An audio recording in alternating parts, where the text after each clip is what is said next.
Welcome. Welcome, everyone. Ow! Oh, I need water. Oh, I have no water. Ow! Oh my god, bro. I have no space for shit.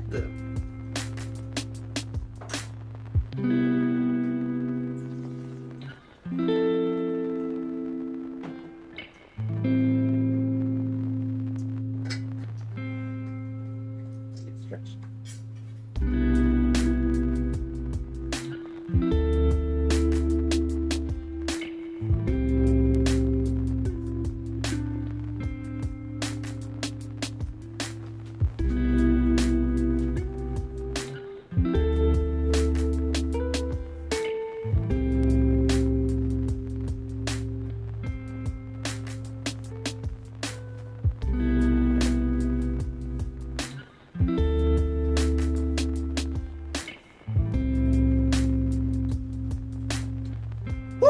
All right, welcome. Oh God.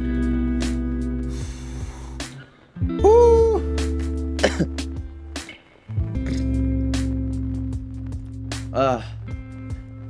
Yeah. If you guys are wondering, I don't stream on weekends, which yeah.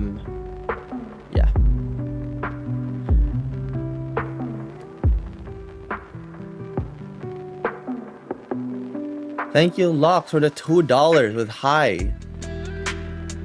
I think I've had like 3 people donate just to say hi, bro. Like, y'all are giving real world money to say hi. Hello. But hey, I appreciate it. Hello. And hello to everyone in the chat. Alright. So, yeah, I haven't streamed in a few days. First of all. Main reason is because I had to work on the, the video with Bank Snap. I was really trying to rush it, and hey, it got good views, so hey, I ain't complaining.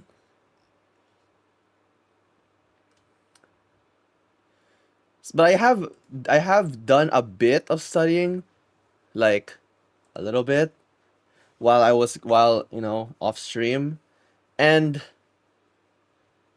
you know what? Let me just explain to y'all what I've done. Oh, there it is. Wait, what? Keep the music. Make it quieter. All right. I think a good way to know my progress is to at least finish all the things here, because there's only one short unit for linear algebra. And by the way, I think we ended off here, and then I finished these 5 little boxes over here. I did these 5 boxes off stream because, well, the way Khan Academy teaches it is actually really confusing. First of all, because I can't read. like for example, when I pick up this, it's just a bunch of random videos and things to read and stuff like that. I don't know. So here's what happened, okay? So first of all, it's not just Professor Dave I watched, but obviously you got the classic 3 Blue 1 Brown series that I've watched 6 videos of. I have not watched this video yet, so this is what we're gonna continue off today. This entire series for linear algebra is basically like if you're learning Blender, you're basically watching that one guy's donut tutorial. That's literally where everyone starts off in linear algebra, just this series. Although I will say that 3 Blue 1 Brown series is definitely not for me. Like, it's not for someone who like first has no idea what linear algebra even is. So like, I also have Professor Dave's series here. I have Professor Dave's series for we're gonna watch this first, because Professor Dave's way of teaching is very direct. It just tells you exactly what you need to know. And 3 Blue 1 Brown series is just for helping you understand what the hell you just learned. So that's how I figured out how to learn this stuff, and it's been pretty good. It's been pretty good, honestly. The reason I got so confused, we ended off here, I had no idea how to solve any of these, is because, look at it. It says, understand matrices as a transformation of the plane. The way Professor Dave teaches matrices is he teaches them as as coefficients of what do you call it over here? Systems of equation. Yes, systems of linear equations. Professor Dave's way of teaching is this one, but we were on this one, and it's a different way of teaching it. And that's what 3 Blue 1 Brown series is good for, because this guy's videos, I'm sorry I didn't subscribe. I watched this guy's stuff like years ago, but not now. This dude's videos are the ones that teach you how it's a transformation of the plane. We're gonna A in economics. Congrats. Alright, let me just break it down everything for you. Let me just break it down based off my memory, because there's a lot to catch up on, because for people who've just been like into the last stream, let me just sum it up for you. So the entire essence of linear algebra, from the series name, is vectors. Now there's multiple ways to think of vectors. You could think of it as a coordinate where the direction matters, because in physics, all you need to know about a vector is just its endpoint and its direction. That's all you need to know. Or not really endpoint, but what do you call it? Magnitude and direction. Yeah. But like and then they have I think the dude talked about not just the physics way, but the computer science definition was basically just a list of numbers, because a vector is just a list of numbers. But this way but in this series he basically tries to bridge the two together. Something like that. Something like that. Yeah. Now, chapter 2 is all about talking about basis vectors, which is like the I hat, J hat, K hat stuff. It's basically a third way of thinking of vectors. I think I can put it in my paint.net. So in physics, you just have vectors, if you can see, as magnitude and direction. For example, this is 5 meters, and let's say it's like 45 degrees. 45 degrees above the 45 degrees east or something like that. East of north. West. Like east of north. Something like that. East of north. That's one way to think of it. Another way to think of vectors is, a list of numbers. Like this. Where you don't really know what these numbers really mean, but all you know is that these numbers don't denote like some kind of direction or anything. It's just a general property. Whirow Confessions Part 2. When? It's too soon. I don't give me like a year. But the way that vectors is defined to especially help answer these problems is how, if you have a coordinate plane, this is 1, this is 1, you can have 2 vectors here. One vector goes this way, and one vector goes this way. And you can basically call it, and if you have any vector on a plane, you can define it using the way these 2 vectors are transformed.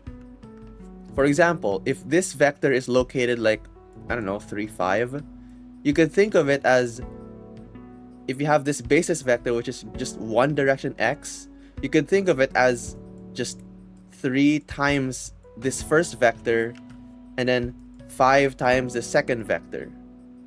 It's going to be like 3 times the first vector, which you call I hat, plus 5 times the second vector, which is called J hat. Something like that. I'm just trying to summarize what I've just been doing. There's a lot to it. It's really hard to explain, especially because I just learned it yesterday.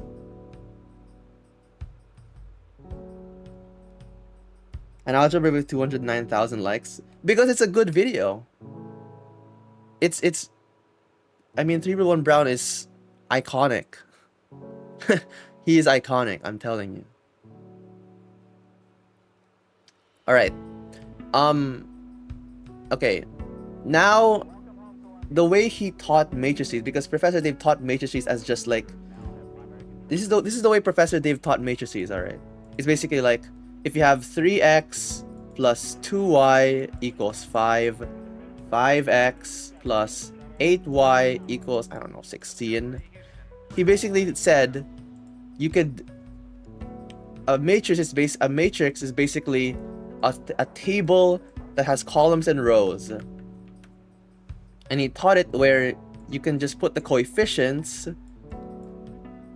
like this and the answers if you want to, and put it in the square brackets, and boom, that's your matrix. And then you just, you know, try to solve for x and y using Gaussian elimination or whatever.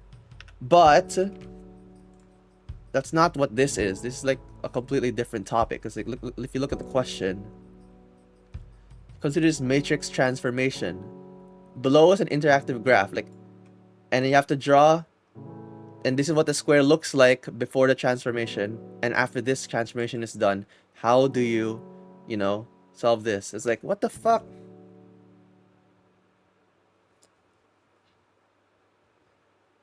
I'm sorry. Iwan, don't worry.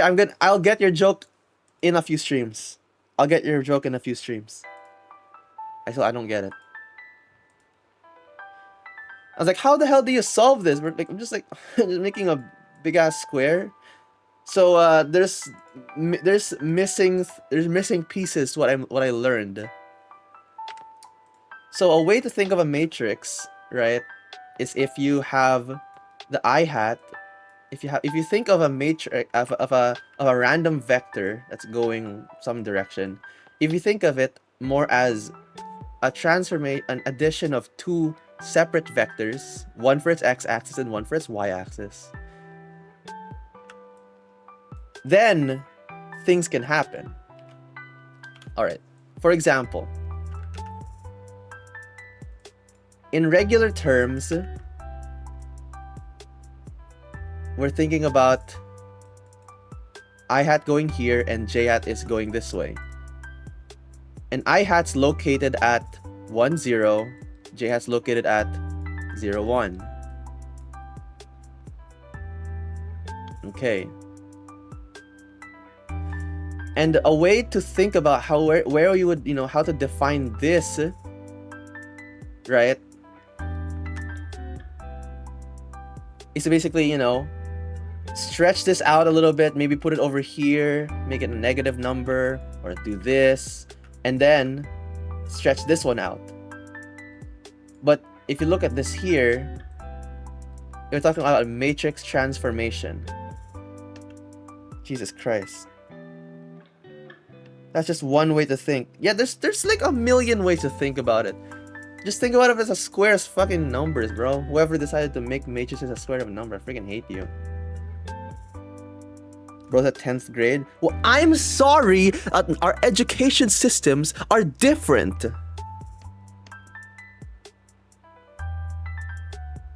Alright. And then if you add these two together, you could put these two like this and make a matrix. This first column talks about I hat, and this second column talks about j hat. Now, a matrix transformation or whatever is if you try and tweak what I hat and j hat are. I think he talked about it. Rather, Dave, not now. Yeah, I think it was like somewhere, not vector addition. We've been there already. Vector no, not that. Here. Alright, bet. There's a lot to catch up on. I think it was over here. Yeah. It's like, if you what if instead of 0, 1, 1, 0, you could, what if you changed it to like something like 2, 3, 5, 8?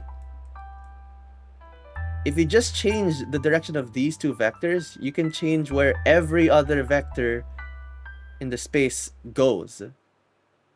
And that's basically, or for example, let's look at this. Oh, let's move Plus over 2 here. times j hat. Yeah, pretty much. Wow, he's speaking facts. If we play some transformation and follow where all 3 of these vectors go, the property that grid lines remain parallel and evenly spaced has a really important concept. Yeah. It's called linear transformations. Linear transformations. You're basically transforming all points in the plane, except for there's like two different rules to keep. The first one is that there's still all lines, basically. You can see that all the lines are still equal and parallel. You know, even if it's a diagonal, it's still a line. And number 2, the origin is still at 0, 0. So you can't change where that goes and shit like that. Wow, look at me, bro. I'm so smart. My goodness. YouTube high key needs images and GIFs. That is true. But YouTube is like fucking 1984. So like, they're not gonna allow that. Yeah. The consequence of what happens when you make a transformation linear. Yep. Got it. Alright. Now, I think that's all we need to know for now to understand this question. So, consider this matrix transformation. Now, the first column talks about where I hat goes. The second one talks about where j hat goes. Usually, like, you know, under normal circumstances, I hat, you know, is usually located at 1, 0. But now it's 1, negative 3. And j hat's located at 0, 1, right? Because that's just standard y-axis. But now it's at 2, 3. So what I figured out is I have to make a square. So, wait, what? I think it was like something like this.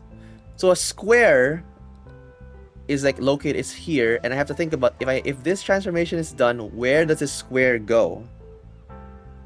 So here's how I solve this. You think about where the edges are.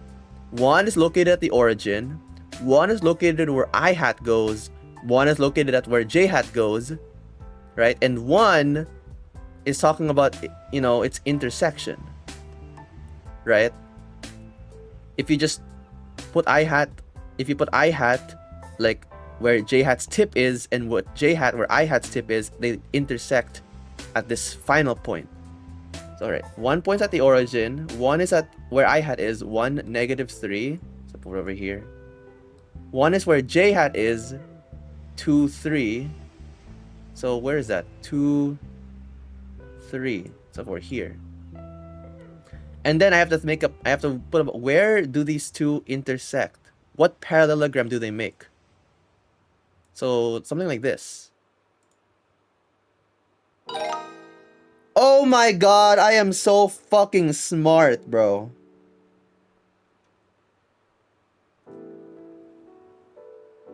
Bro, is this Einstein in this stream right now?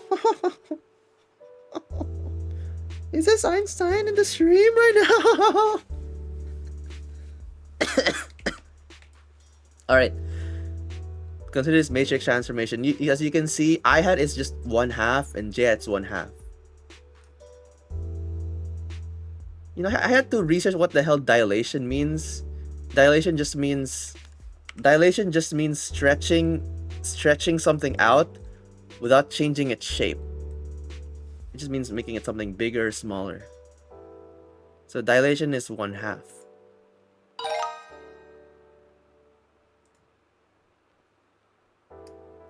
Alright. You have -1, 0 and 0, 1. Okay. I actually use my hands. I use my real life hands to visualize where they go.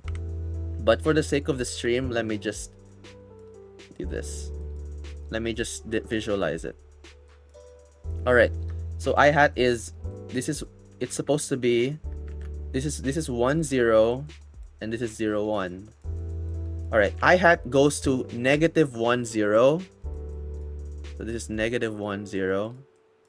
and j hat goes to 0, 1. 0, 1. All right. So it just means the x-axis is just, you know, reflected. A reflection across the y-axis. Yeah. Yeah.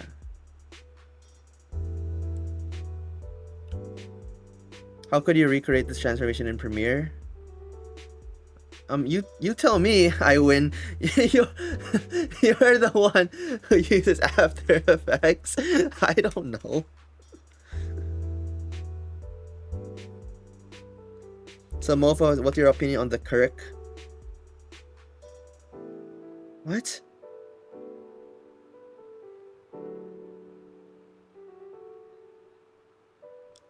Try the Khan Academy Teacher AI? What? There's a Teacher AI? The hell? Alright. Consider this matrix transformation. This transformation is performed on the following rectangle. Alright, this is where... See? This is where I also did it, and then I also got lost. So we have to go back to the to teaching this shit. Alright? It's talking about the determinant, but let's just like do this one by one, so I can at least tell y'all, I can explain to y'all how I'm to prove I actually watched these and studied these. So matrix multiplication. All right, bet. So if you have matrix addition, right? We learned like, I don't know, a stream or two ago. Let's say 2, 3, 5, 7 plus 5, 4, 3, 2. Like if like matrix addition or subtraction, first just make sure they're the same size. And then just add the corresponding numbers together. That's supposed to be a 7, by the way. 12, 3 and 4, 7, 7 and 2, 9. That's your answer. Easy. But multiplication is like much more difficult. Now, Professor Dave taught matrix multiplication as the following. If I have a matrix, let's say 3, 4, 5, 6, multiplied to like I don't know, 3,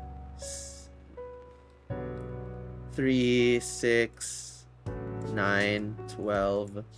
But no, let's make it taller. Let's make it like this. 3, 6, 9, 12, 14, 15. He basically taught it like this. You can only multiply two matrices together if the number of columns is equal to the number of rows of the second one. Alright? And remember that matrix multiplication is not commutative, so you cannot just, you can't just flip the thing around. So AB is not equal to BA because like of this property. And I just kind of have to memorize it. For example, I have to start with 3, and then I have to go with the...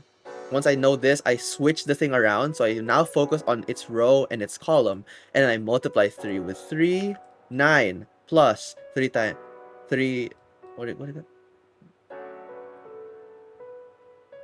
Plus like something like that. 3, 9 plus 4 plus 6 or whatever. Like, what the fuck? You can't matrix. Oh shit, my bad. Something like that. You get the point. That didn't count.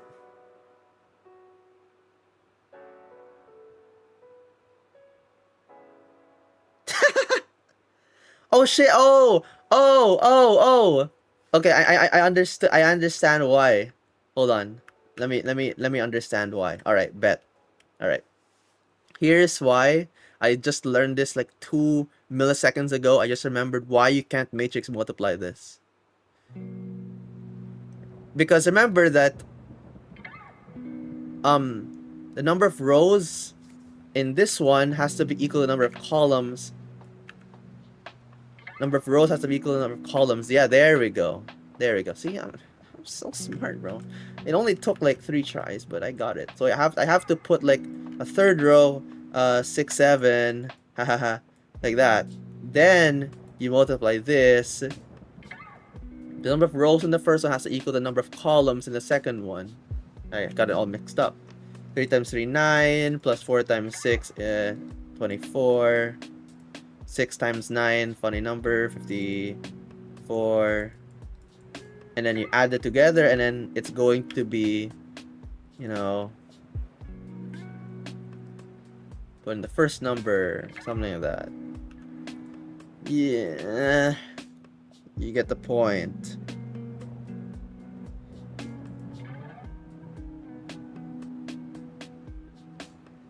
You can multiply matrices where in the same dimension, so n times d.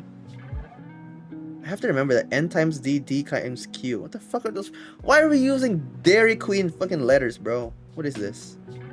N times d, alright. Length times width, I have to remember that. N times d, d times q. Alright. Where d is the same. The output is n times q. Oh, so the output is what they don't have in common. So it's gonna be this many rows and this many columns. Yeah, it's gonna be a square matrix.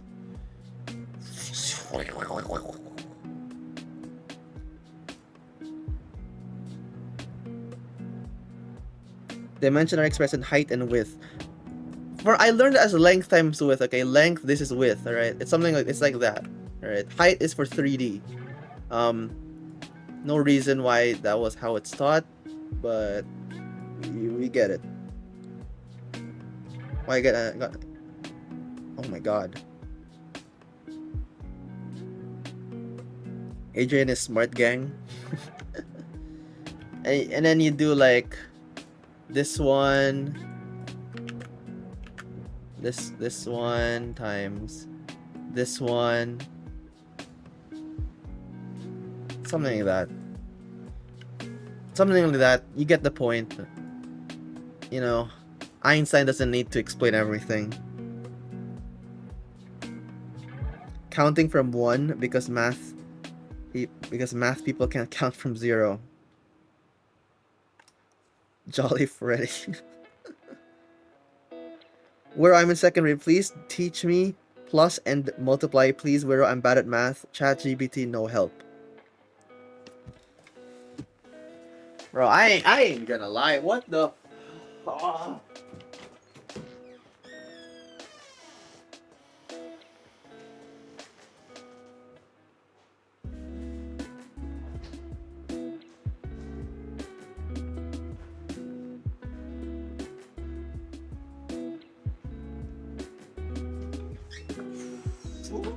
Alright, bro. I had to take a break after reading that comment. Whew. I don't know what to tell you, man. I don't know what to tell you. Alright. But matrix multiplication, right? Remember that in 3 blue 1 brown scenario, or where we're looking at matrices as transformations of linear space, let's say we have a transformation. Let's say we have 3, 1, 5, 6. Remember that this means that this is where I hat goes, this is where j hat goes. If we multiply it to like, oh wait, before that, if we're looking at it where this is where I hat goes and this is where j hat goes, it's basically like the equivalent of a function, f of x, right? Where x is basically just the entire space. You take in like a function, you take in like a vector, put it in here, and it goes somewhere else. For example, if I have a vector that goes this way, you know, where I hat is here, j hat's here, where does this vector go if I put it under this transformation? That's basically why you can call this matrix like a function. Now, if I put it next to another function, I multiply it, 6, 7, haha. It's basically like saying f of g of x, right? You take in one function, this one, and then you put that function next to this one. So it's basically like you're doing 2 transformations at the same time. And just like with like f of g of x, you read it from right to left. That's what gets me confused as hell. You read it from right to left. So you do this one, then you do this one. And he basically said, you can think about it like this. The first column, you can change it, you can think about it like this. 3, 1, 5, 6. You multiply to the first column, which is 2, 5. Right? Multiply it like this. Multiply the first value to these two, right? Because remember, this is talking about the x-axis. So these two are both talking about its x or something. I don't remember the exact reason. It was something like this. 2 times 3, 1 plus...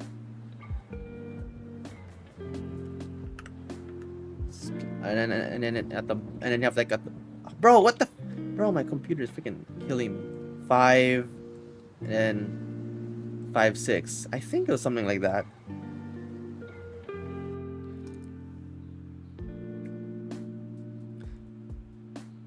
When you multiply a matrix by a matrix, you can treat the matrix on the right as a horizontal stack of vectors, where you compute all of your transformations at once, which is efficient if you're programming.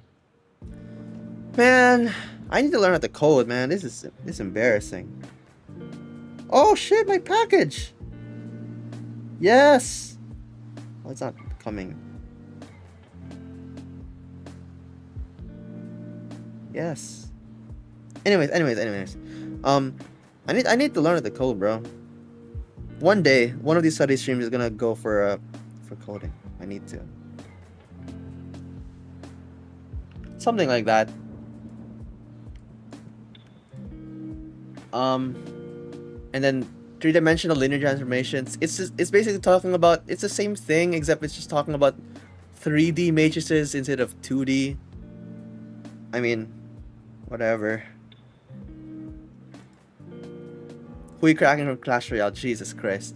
Alright, the determinant is what we need to solve this question. So, the regular way is to teach it like this. If you have a 2D matrix, the determinant, right, which is basically like, it's labeled like this, equals this multiplied, so 10 minus this, 12. So it's equal to -2. Easy. The matrix product isn't always commutative. Yeah, it's not. It's associative, but it's not commutative. Yonker, what the fuck? Alright, and then like, for a 3D matrix, so X, Y, Z, A, fuck, why can't A, B, C, E, F, G. Professor Dave gave me a fucking 4D matrix and to get a determinant of that. I got it right though, but it's just like, it gets long. The way Professor Dave taught how to get the determinant is something like this. Look at where, start with X. The determinant, let's just do this. I don't really give a shit. Whatever, like that. Whatever, you get the point. Equals X, right? And then you look about all, you cancel all the numbers and it's lane and it is row with column, times the determinant of these four. So B, C, F, G, minus, now we're looking at the Y. Y times the determinant of these two, the ones that are not in its row or column. A, C, E, G, and then plus, so it alternates from minus to plus, minus to plus. Z times the determinant of A, B, E, F. And then you just do the same thing for the determinant of a 2D 3 times, and then, you know, you get the point. You know, like that. But another way to think about a determinant, especially if you're like, if you're someone like me,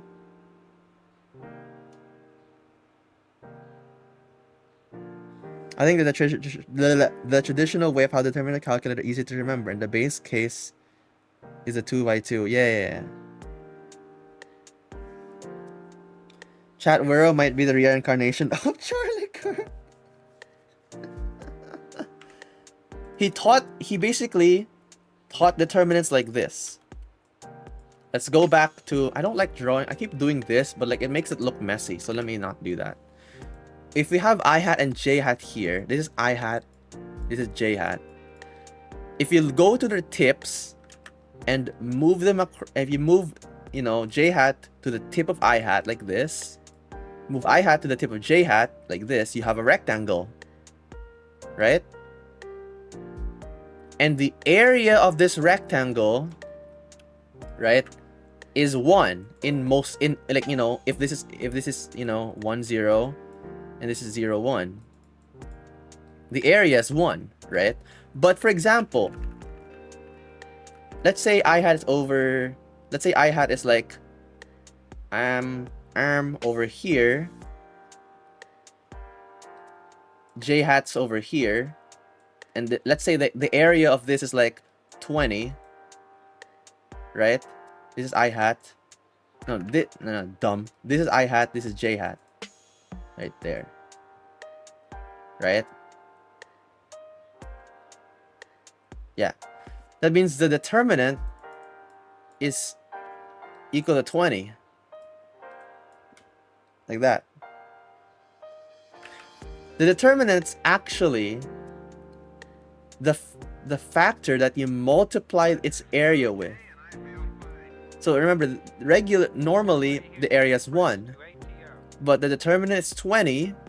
So under this transformation of I hat and J hat, the area is multiplied by 20, and it becomes 20.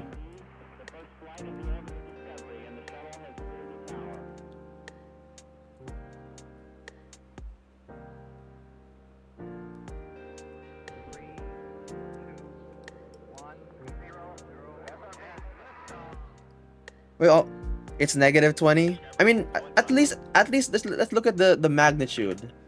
Not yet. You know, you don't say a negative area, but you will say negative determinant, because the negative determines, you know, where the area, where the box actually is.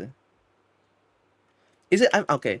Isn't it the case, for example, if I hat is on the right side of J hat, it's positive. But if I hat is on the left, then it's negative.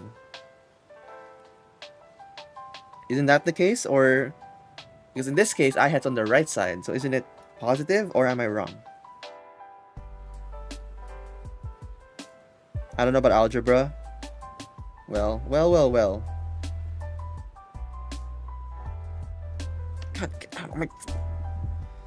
If you need the absolute value of the determinant, you need to be explicit about it, because there are some cases where you need it and other cases where you don't. Damn. Alright. God, there's a lot to learn about linear algebra, bro. The funny thing is, Professor Dave called it, look, if you look at his playlist, what comes after calculus? Brother, we're not even there yet. The turn of the Hessian. What the hell's a Hessian, bro? I'm thinking of Hennessy, bro. Any idea what's going on? I don't know. Anyway, we're not gonna go all in on linear algebra. We just need enough to at least finish this course. Imagine mixing up. Could it be me? Jesus Christ. All right. Let's look at this matrix transformation here. Let's get the determinant of this, and then we can get its area. So now, for example, let's say we have this. This is transformation. Let's get the determinant. 6 times 8. 8, 16, 24, 48. Positive. Minus 4 times 7. 28. Equals 20. You don't need calculus to learn linear algebra. Yeah, you don't. Because linear algebra is all about, you know, not raising x to a power, or trigonometry, or like radicals, or any of that. Maybe what I'll do is I'll just do enough to at least finish this unit, and then do I even do this? In whatever, I don't know. Wait, did I just leave the thing? Okay, I didn't. Wait, what? Why did it change the answer? No, it changed the question.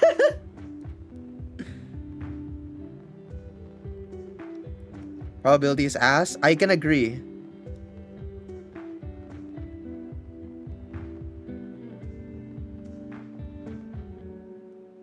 Well, calculus is trying to minimize some error below epsilon. What the hell's epsilon, bro? Epsilon's like the freaking E. Oh no. Bum.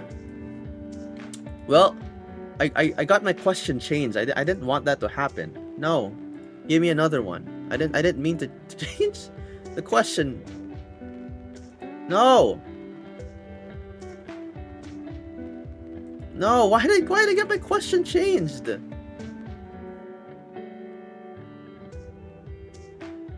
How one Aussie insider related to algebra? What? Epstein delta. I guess we're just gonna do this one. So 0, 1, and 1, 0. So 0, 1, and 1, 0. Okay, this one. Oh, that was ironic. That was anticlimactic. They need to transform the plane. You get multiply matrices, and then using matrices to represent systems of equations. Alright, this is the way Professor Dave taught it. Look, if you have a system of equations, and a system can be represented by the following matrix where A is a 3x3 matrix and B is a 3D vector. Right? So, you know, A multiplied to a vector xyz.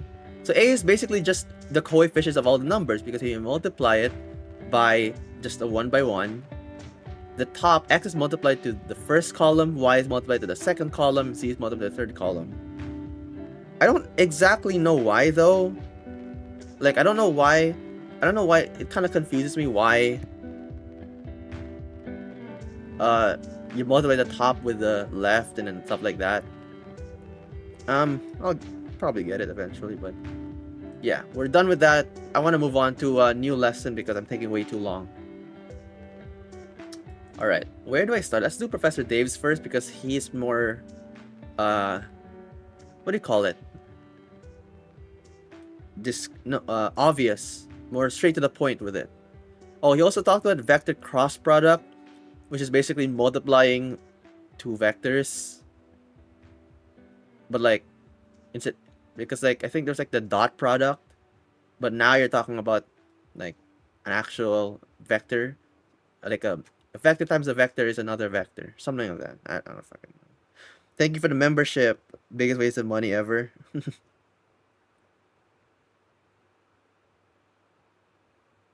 A cross product is just a determinant in disguise. Shit. Alright. I know that the vector cross product, it gives a vector that is perpendicular to the other two. That's all I can tell you. It's Professor Dave. Let's look at inverse matrices. Okay, this is the first lesson I don't know, so we're getting to new territory here. Sorry it took so long to recap. There's a lot. It took 45 minutes to fucking recap. This took He knows a lot about all kinds of stuff. Professor Dave explains. Professor Dave, have my children. We know about inverse functions, and the concept of an inverse can apply to a matrix as well. With a function, we know how to swap x and y, and then solve for y to find the inverse. Alright. You have x and y.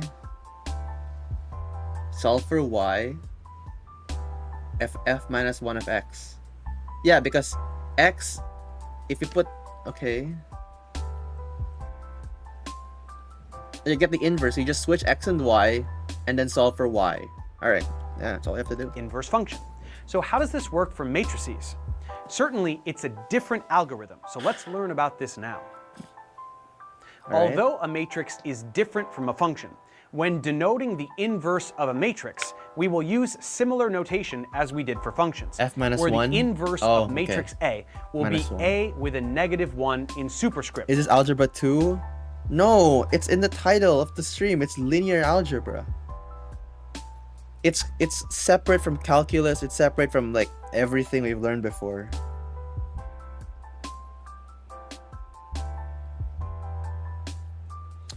Inverse matrices follow directly from systems of equations, and inverting them by hand is painful. I think you just don't got it in you. You don't got that dog in you. If you're saying it's painful, watch this. Just This is the like easiest a thing in function my life, f bro. and its inverse. We must realize that this is not an exponent. A inverse does not mean the reciprocal of A, or Okay, 1 over so A, it's just because a there is no notation. such thing as matrix division. But an inverse No, matrix... you can't divide. No. Ah, whatever. is similar to the reciprocal In my country, of a it's covered in number high school. in another way. Wait, hold on. Linear algebra being taught in high school is crazy work, bro.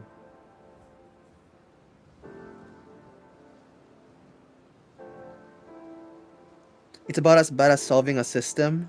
Man, fuck you, bro. I hated doing that, bruh. El, you had to give me an entire PowerPoint presentation how to cancel that shit out. Now I have to do it again. We can recall that a number times its reciprocal equals 1. Similarly, a matrix times its inverse, or the inverse times the original matrix, will yield an identity matrix. Okay, a 1, square 1, matrix 1. with Okay. all zeros except ones across its main diagonal, which is kind of like the number 1 in matrix form.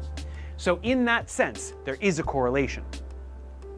Now, we know how to perform matrix multiplication. So how exactly can we structure an inverse matrix as to... Alright, you need to solve a system of equations, record down all the steps you've taken, and then use that to invert the matrix. Nah, don't worry, we'll get there. Identity matrix when multiplying by the original matrix. Hop in FL Studio? Let's no, start math with a is better. simple 2x2 matrix with entries A, B, C, and D. Okay. The inverse of this matrix Please will be 1 over the determinant of this matrix it's not that times bad. this new matrix. What?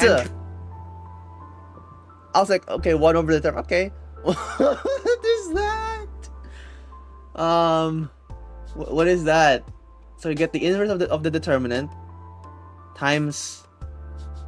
What the fuck? So A and D are switched. B and C are just negative.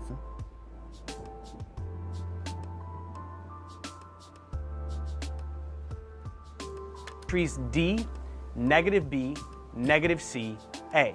Alright. So A and D have swapped positions. B and C have gone from positive to negative. And the resulting matrix is being divided by the determinant of... Oh my god. See, this is what I like. This is the thing about Professor Dave. Like, you don't understand why this works, but at least you know what it is.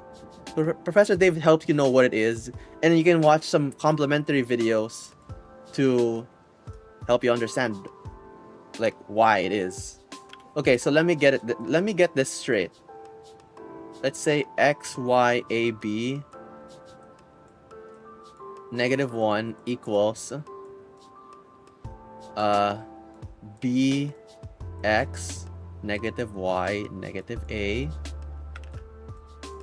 over the determinant of x, y, a, b.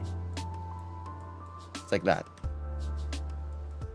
Alright, sure.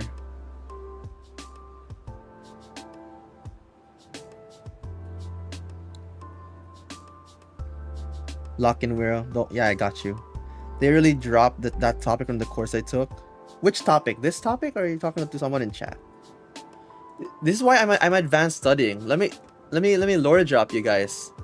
I'm not in college yet. College starts in like how far? 2.5 months from now. So yeah. Of the original matrix. Anyways. To see why this is the case, let's multiply this inverse in this general form. Wait, by hold on. That formula is just a to the minus 1, okay, equals adjacent a? What's adjacent? Adjective? the original matrix. I want to study calculus. First, We'll let's get just there. generate the 2 by 2 matrix. Wait, I was the looking at original- chat. What? Let's multiply matrix. Oh, okay. This makes sense. If you just multiply everything out, it'll equal to in I. this general form by the original matrix. All right. First, let's just generate the 2 by 2 matrix that is the product of these two without worrying about Okay. this determinant. For the first entry, we get dA plus. I have to remember the fucking multiplication, bro. I can't memorize all this shit, man. Guys, I just had like a fucking, like, I had a field day memorizing the trig, what do you call it? Trig identities. The law of sine, law of cosine, I had to memorize that shit. Not half angle, double angle identity, right? 2 sine theta is equal to, fuck, I forgot already. Man. Whatever. Negative BC, or keeping everything Okay. Okay, A. in alphabetical order Alright, and alright. simplifying the sign, AD minus BC. For the second entry, we get BD minus BD. Then moving down a row, we get negative AC. Okay, I have to remember this. D. Okay, this is about the first. The left one is about the row, and then the second one, the right one is about the column, row column. BD minus BD. Most students go into college calc with 0 trig. Man, that's just your fault, bro. Then And then you do right CA plus AC. moving because- down a row, we get negative AC plus AC. And then this one times. And for the last entry, negative BC plus AD, or AD minus BC. The upper right and lower left terms clearly become 0. C. Really? Oh, because they're the same. The upper right and lower left terms clearly become 0, leaving us with this. Wait, AD minus BC are the same number. Now we can divide by the determinant like we originally said, meaning each entry in the matrix will be divided by AD minus. Oh! You can multiply by a this is the same thing as multiplying by a constant. But like it's divided because, you know. Oh. BC. AD minus BC divided by AD minus BC is 1, and the zeros don't change. So we are left with this 2 by 2 identity matrix, just like we expected. Alright, bet. So that's how you get the inverse of a 2 by 2 matrix. You swap A and D, change the sign on B and C, and divide by the determinant of. Oh my god, it's only 2 by 2. Man, I was like 2 by 2 determinant, that shit easy. And then 3 by 3, god damn it. And then 4 by 4, oh my god. Please don't tell me the 3 by 3 is not that hard. You just swap A and D minus B and C divided by the original determinant. matrix. Let's try a concrete example to make sure we have this. How about a matrix with entries? Okay, I can do this. I got this. 4, 3, 3, 2. Shit.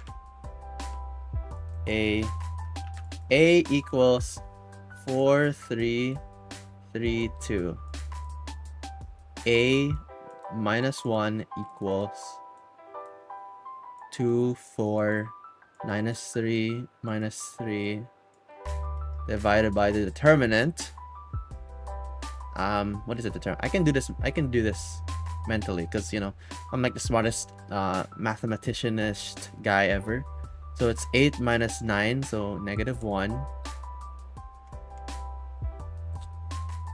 right? 8 minus 9, so just multiply everything by -1. So -2, 3, 3, -4.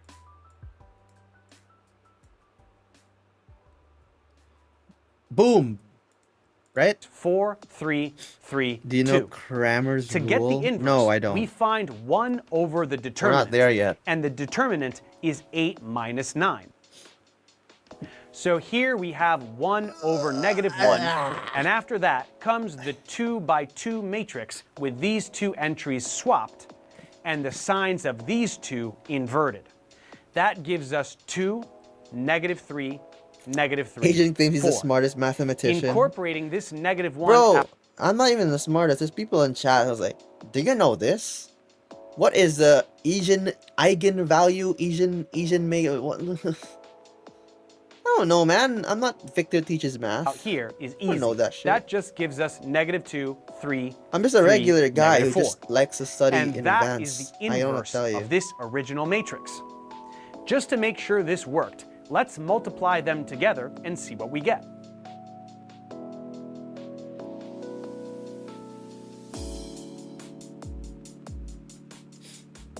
Wait, am I right? -2, -4, 3, 3. Oh, I'm right. All right, cool. Wait, what? There's no sound? We do get okay. the identity matrix, so we know our answer was correct. Okay. Why are we talking about the freaking circle? What are you guys doing So in what do we chat? need inverse matrices for? Well, as we said earlier, there is no such thing as matrix division. So we can use this technique to solve equations with matrices where division would be necessary from an algebraic standpoint. If we have matrices X, A, and B, where X times A equals B, and we want to solve for X, we can't divide both sides by matrix Oh A. no! Oh no! Damn. Instead, we can multiply both sides by A inverse.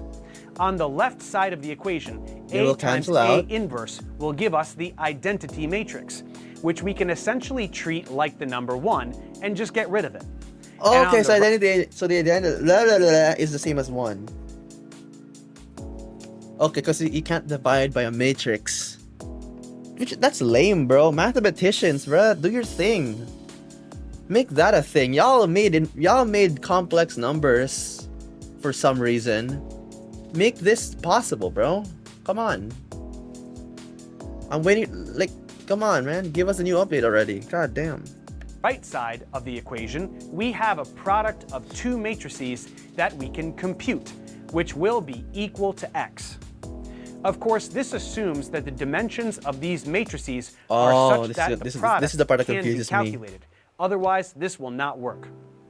Don't forget that matrix multiplication is not commutative. So wherever we place A inverse on one What's up, twin? Hello. side, we have to place it the same way. Okay, it's not commutative. So you have to put it the same way. So you have to put it On like the other right. side. So in this case, as the rightmost entry on each side. If the original equation was A times X equals B, So put on the left. you would have to place A inverse all the way on the left, because A inverse times A should also equal the identity matrix, in which case the right side must be A inverse times B and not B times A inverse. I bet. In addition, when taking the inverse of a product of matrices, like the quantity B times A inverse, we get A inverse times B inverse Okay. in that order. All right, that's a good rule. We should also note that not every matrix will have an inverse matrix. If a matrix has a determinant that is equal to 0, its inverse will involve dividing by its 0, determinant which is zero. Oh, shit, undefined. what the hell? And that So it's determinant. So okay, you can't divide by 0. Sad. You know, hopefully the devs get a bug patch of that soon. But when will the determinant equal 0? Oh, when AD is equal to BC. Matrix will therefore not have an inverse. Such a matrix I is know called you're a goner. Bro. Are you in special match class? You're not helping your case here, man. What are you doing? Why are you doing algebra? Instead of making videos? I haven't studied for like 3 days because I was working on a video. Chat. I'm working on videos, guys. I have 2 videos that I'm working on. Like I do ask my editors are working on them, but I still have to, you know, either edit them or edit them myself as like help, or, you know, give them comments and everything. a singular matrix. I don't want to just be a YouTuber. Lastly, I actually want to know you may be shit. wondering how we can find the inverse of any matrix other than a 2x2 matrix. Oh no, Let's oh look at no, it. oh no, oh no, oh no. 3x3. Why are you trans on Twitter? No reason. I just wanted to put the flag, and then I just wanted to wait. I just wanted to see if I imagine I get a hit tweet and then I have the trans flag. Like, I just got curious one day how many death threats I would get. 3x3 matrix and see how this would work. To find the inverse of this, we will first find something called the matrix of minors. This will be a new 3x3 matrix, and each entry will be a particular determinant. Motherfucker. For the first entry, we locate the corresponding entry in the original matrix, and we block out its row and column. There is a 2x2 array of numbers left, and we find its determinant. That determinant will become this first entry in the matrix of minors. Then for the second entry, again we go to the Oh my corresponding... god, bro. Why are we doing this again? Where you're not trans? No, I'm not.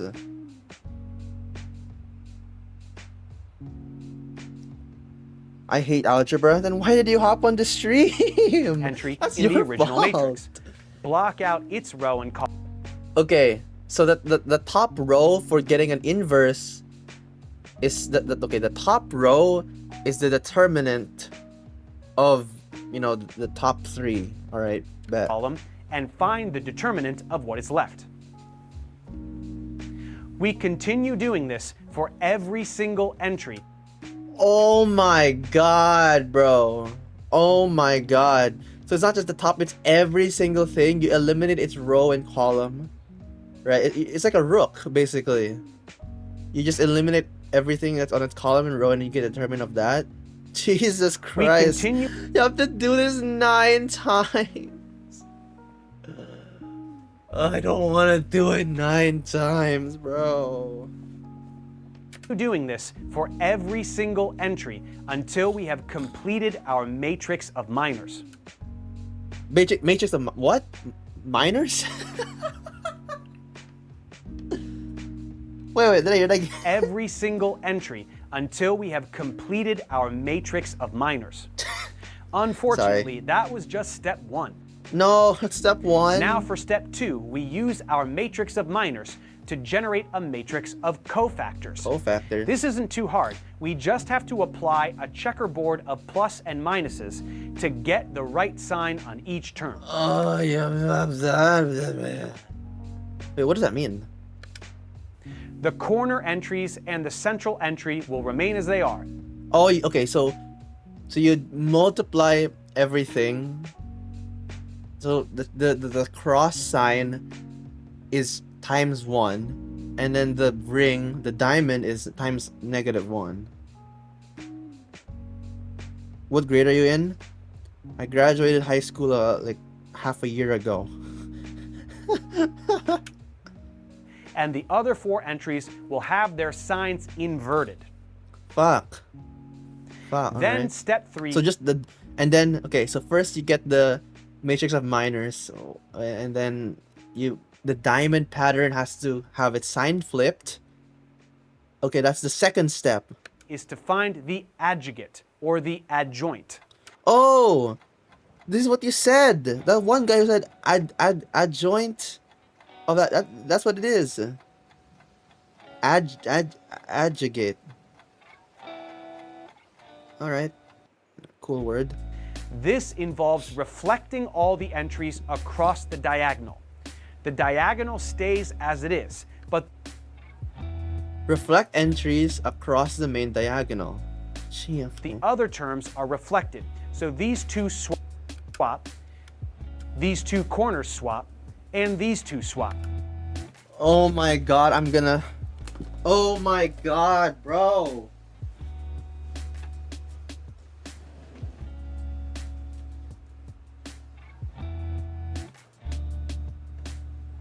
Bro, why is it like that, bro?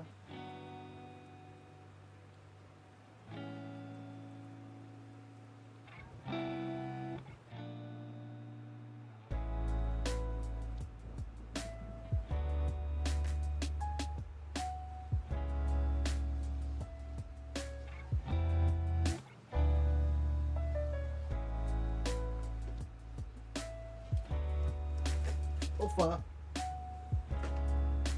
Oh my god.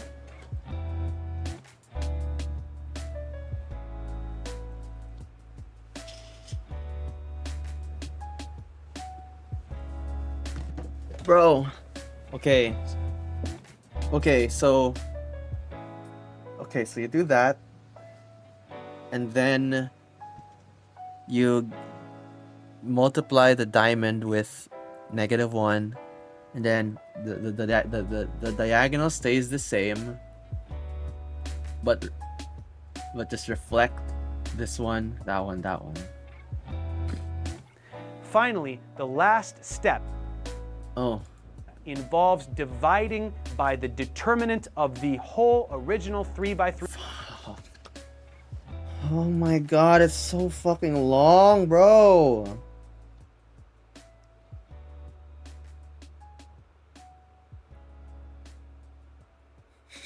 We're DQ into finding the adjugate.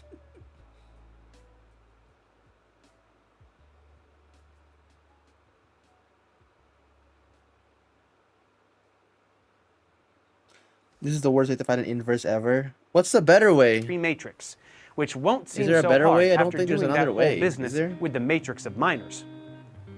We just have this first entry times the determinant of this 2x2 matrix. Alright, you get the entry point. Divided by, in this case, it's 1. So, good job. It's the same. 3x3 matrix.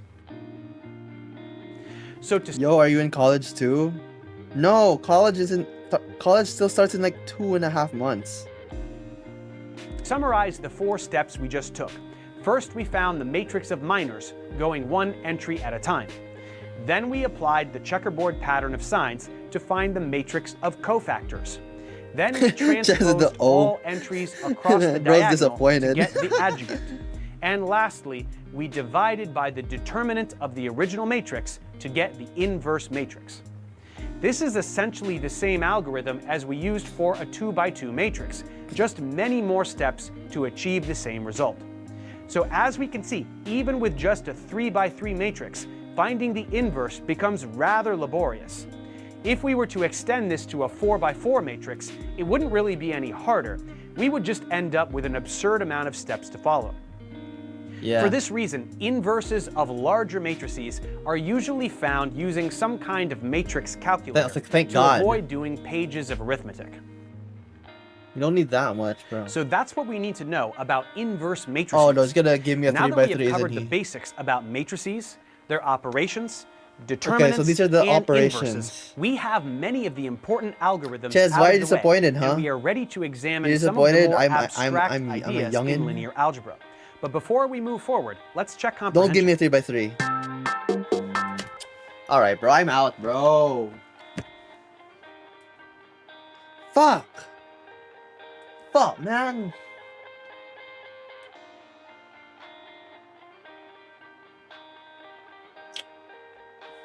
Fucking god, bro. I don't do this shit, man. Fuck.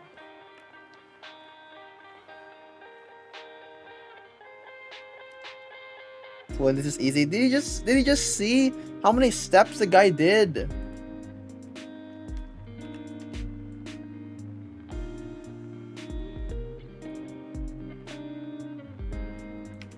Bro, I don't want to do that. Oh my god. Alright, fine. I'll do it.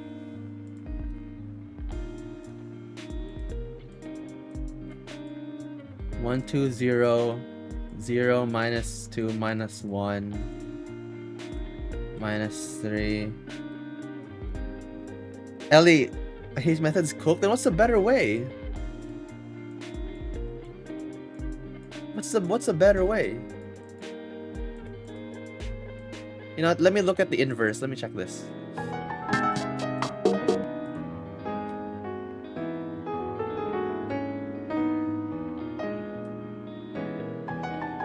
To ask the right question. As you can hard to probably answer tell it. by now, the bulk of this series is on understanding matrix and vector operations through that more visual lens of linear transformations. Yep. This video is no exception, describing the concepts of inverse matrices, column space, rank, and null space through that lens. What are those words? A forewarning though, I'm not going to talk about the methods for actually computing these things, and some would argue that that's pretty important. See, this is why I would watch this guy's videos after Professor Dave's video, because he doesn't actually teach the method.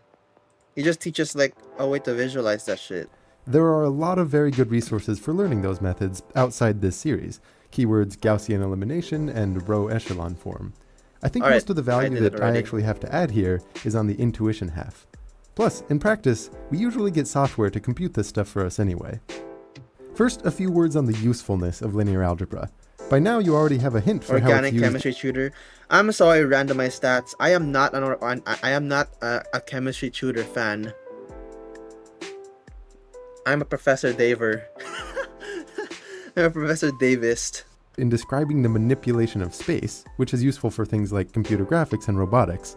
But one of the main reasons that linear algebra is more broadly applicable and required for just about any technical discipline is that it lets us solve certain systems of equations. When I say system of equations, I mean you have a list of variables, things you don't know, and a list of equations relating them. In a lot of situations, those equations can get very complicated. But, if you're lucky, they might take on a certain special form. Linear. Within each equation, the only thing happening to each variable is that it's scaled by some constant. And the only thing happening to each of those scaled variables is that they're added to each other. So no exponents or fancy functions or multiplying two variables together. Only things like elites? What do you mean only the elites? The typical way to organize this sort of special system of equations is to throw all the variables on the left and put any lingering constants on the right. It's also nice to vertically line up the common variables, and to do that you might need to throw in some zero coefficients whenever the variable doesn't show up in one of the equations. This is called a linear system of equations. You might notice that this looks a lot like matrix vector multiplication. In fact, you can package all of the equations together into a single vector equation where you have the matrix containing all of the constant coefficients and a vector containing all of the variables, and their matrix vector product equals some different constant vector. Let's name that constant matrix A, denote the vector holding the variable. Get an augmented matrix with a coefficient matrix on the right and identity on the left. Do arrows until you turn the matrix on the left. Until you... What is row echelon? What is arrows? Like row operations? Until you turn the matrix on the left into the identity. Then whatever's on the right is the inverse. Wait, what does that mean? I can't visualize it. Row ops.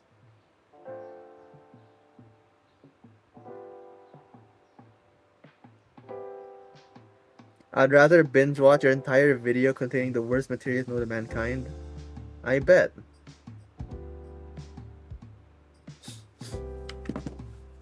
What? Alright, we have this matrix to work on. Alright, you have an augmented matrix with a coefficient matrix on the right and identity on the left. What's identity on the left?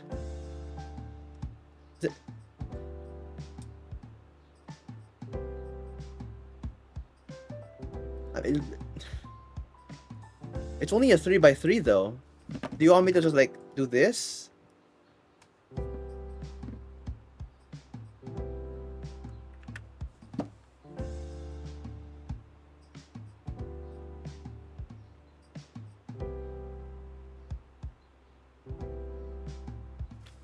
Wait, let me continue the video.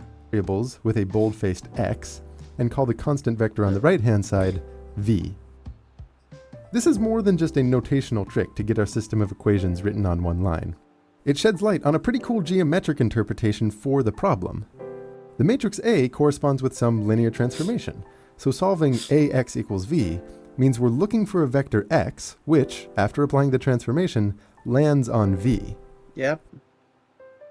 Think about what's happening here for a moment. You can hold in your head this really complicated idea of multiple variables all intermingling with each other just by thinking about squishing and morphing space and trying to figure out which vector lands on another. Oh, that's a good way to think about it. Alright, cool. Identity on the right.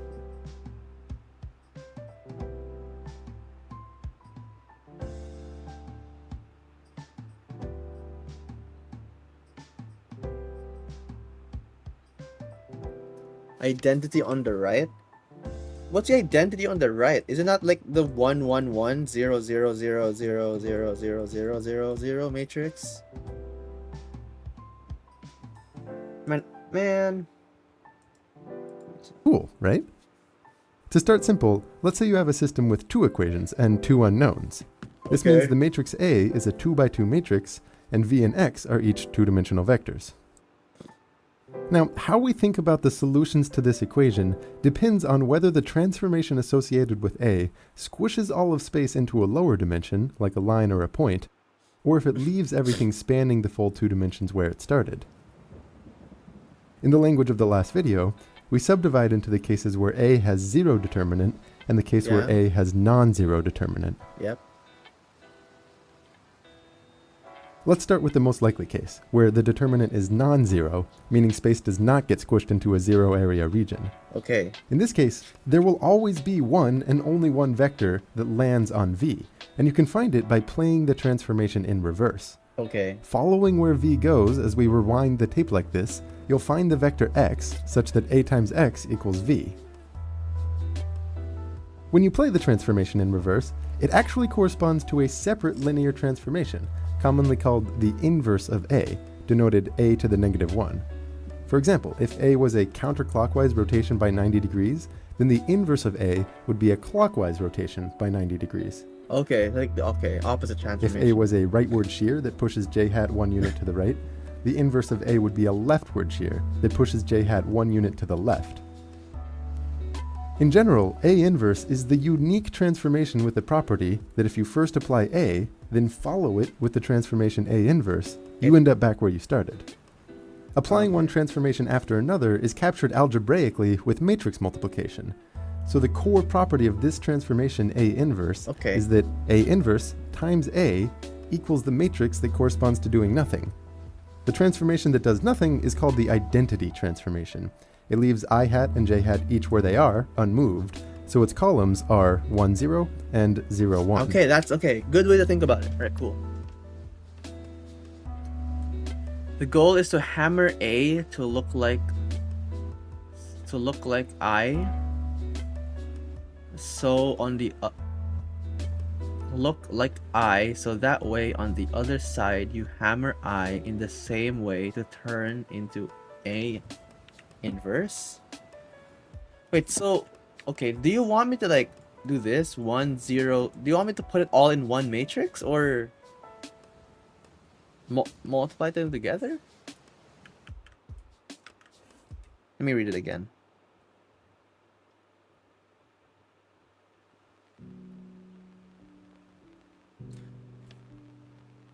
So you want me to do 1 0 minus 3 and just like do this, just make an entire big ass matrix with just like this? Fuck.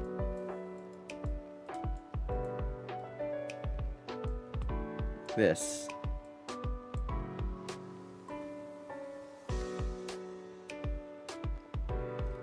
And then you want me to do arrows. And you want me to turn this matrix into like something that looks like this. And then this matrix on the right is the inverse. Is that what I'm saying? Is that what I'm getting here?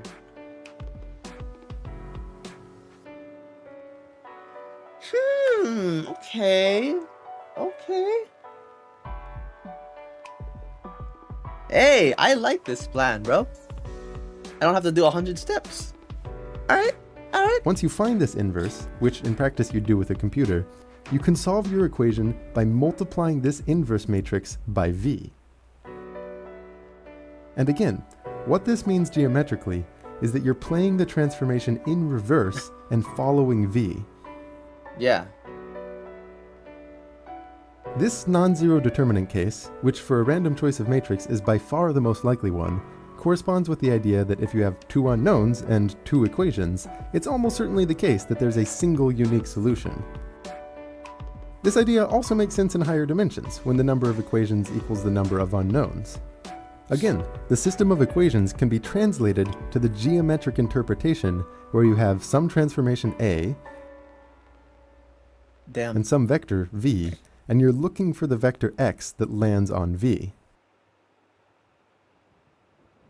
As long as the transformation A doesn't squish all of space into a lower dimension, meaning its determinant is non-zero, there will be an inverse transformation, A inverse, with the property that unless if you the first do determinant A, is zero, then you do then A weird shit inverse, happens. it's the same as doing nothing.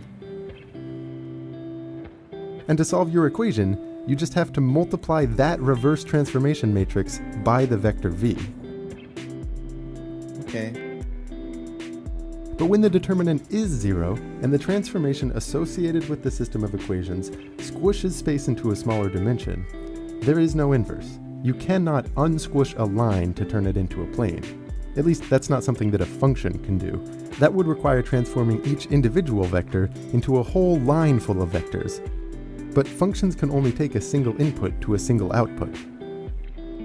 Similarly, for three equations in Man, y'all just trying to hate, bro. Y'all are just trying to find a reason to make you not divide by zero, bro. Y'all just be some haters, bro. three unknowns, there will be no inverse if the corresponding transformation squishes 3D space onto the plane, or even if it squishes it onto a line or a point. Those all correspond to a determinant of zero, since any region is squished into something with zero volume. It's still possible that a solution exists even when there is no inverse. It's just that when your transformation squishes space onto, say, a line, you have to be lucky enough that the vector v lives somewhere on that line. You might notice that some of these zero determinant cases feel a lot more restrictive than others. Given a 3x3 matrix, for example, it seems a lot harder for a solution to exist when it squishes space onto a line compared to when it squishes things onto a plane, even though both of those are zero determinant. My head hurts, but I'm getting it. We have some language that's a bit more specific than just saying zero determinant.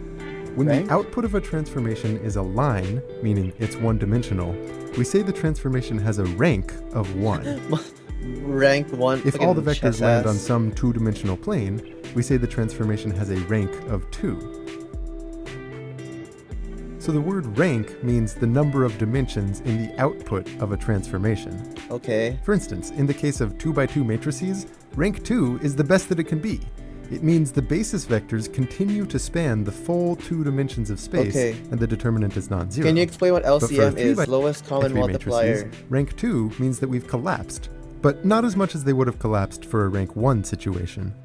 If a 3D transformation has a non-zero determinant and its output fills all of 3D space, it has a rank of 3. Look at that cube, bro. This set of all possible outputs for your matrix, whether it's a line, a plane, 3D space, whatever, is called the column space of your matrix. What? Wait, let me go back. This set of all possible outputs for your matrix, whether it's a line, a plane, 3D space, whatever, is called the column space of your matrix. So, okay, all possible outputs. You can probably guess where that name comes from. The columns of your matrix tell you where the basis vectors land. And the span of those transformed basis vectors gives you all possible outputs. In other words, the column space is the span of the columns of your matrix. Okay, oh, alright, bet. So a more precise definition of rank would be that it's the number of dimensions in the column space. When So this it's, okay, rank so it's is basically the number of dimensions that I hat and J hat can go in.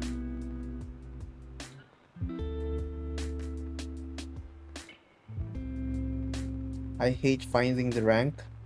Why? high as it can be, meaning it equals the number of columns, we call the matrix full rank. Notice, the zero vector will always be included in the column space, since linear transformations must keep the origin fixed in place. Yeah. For a full rank transformation, the only vector that lands at the origin is the zero vector itself. But for matrices that aren't full rank, which squish to a smaller dimension, you can have a whole bunch of vectors land on zero. If a 2D transformation squishes space onto a line, for example, there is a separate line in a different direction full of vectors that get squished onto the origin. If a 3D transformation squishes space onto a plane, there's also a full line of vectors that land on the origin. If a 3D transformation squishes all of space onto a line, then there's a whole plane full of vectors that land on the origin. Oh my god. This set of vectors that lands on the origin is called the null space, or the Null kernel space. of your I matrix. feel like there's some kind of reference. There's gonna be someone in the chat's gonna be like, haha, funny word. I don't know why. It's the space of all vectors that become null, in the sense that they land on the zero vector. Null space. So it's basically the number. It's all the vectors, all the points, all the whatever that gets squished to 0, 0. In terms of the linear system of equations, when v happens to be the zero vector, the null space gives you all of the possible solutions to the equation. So that's a very high-level overview of how to think about linear systems of equations geometrically. Each system has some kind of linear transformation associated with it, and when that transformation has an inverse, you can use that inverse to solve your system. Otherwise, the idea of column space lets us understand when a solution even exists, and the idea of a null space helps us to understand what the set of all possible solutions can look like. Again, there's a lot that I haven't covered here, most notably how to compute these things.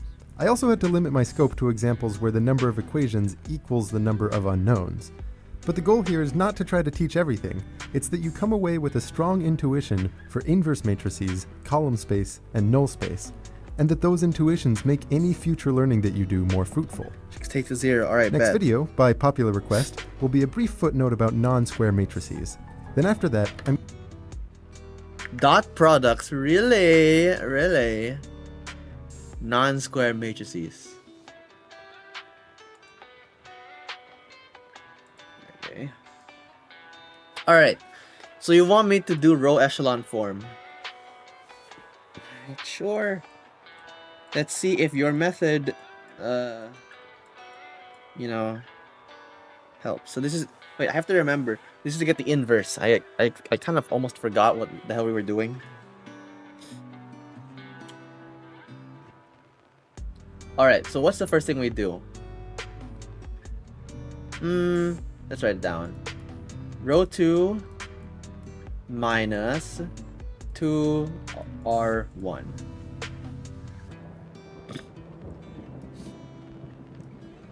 Right? Row 2 minus 2R1, so this is 0. Row 2 minus 2R1, so this is minus 4. 1 minus 6 minus 5. Row 2 minus 2R1. 0 minus 2. Okay. 0. 0. Okay. And then... Alright, this is good. We already have 1, 0, 0.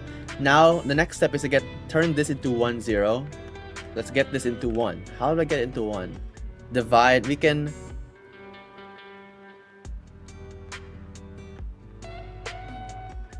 divide this by 4. We can get negative 1/4 times R2. You can switch row 2. I'd do row 2 over row 3.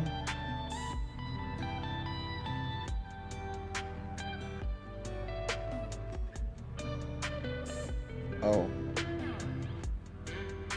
I would switch the rows. I don't know. Why would you switch the rows though? Like, maybe I'm missing something here?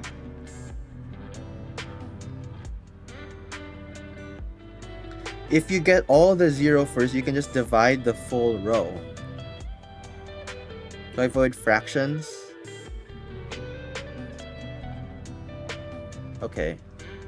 So we can switch row 2 and 3 and then get this to 1. Pretty much. Alright, let's do that. We can do that. R2, R3. Alright, bet. So row 2 and row 3 get switched. This is -1, 4, 3, -5.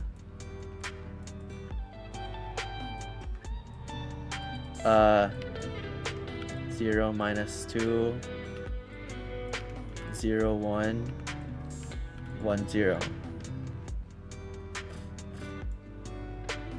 Alright, now we can do -1 times R2.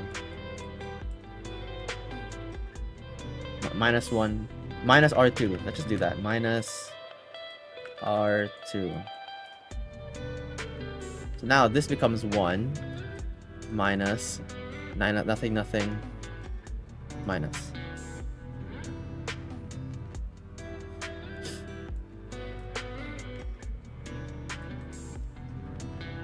All right. Let's get this to 0, right? So how do I get it to 0? Oh, we can do this. 4. We can do R3 plus 4 R1. Right? R3 plus 4 R1. R2. Dumb. So this is 0 plus 4 times 0 is nothing. Minus 4 plus 4 is 0. Minus 5 plus 4. Okay, so minus 5 plus minus 12. Minus 17. Wouldn't it be better to do this off stream? I like doing it on stream. Just makes it more entertaining for me. So minus 5 plus minus 12, yeah. Okay, this becomes the same. This is the same. 0.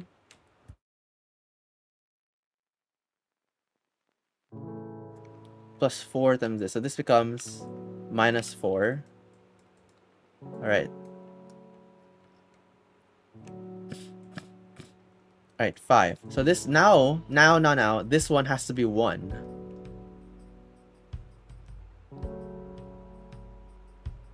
Have you done uni applications? Yes. I'm already accepted. Like, I'm just waiting for school to start.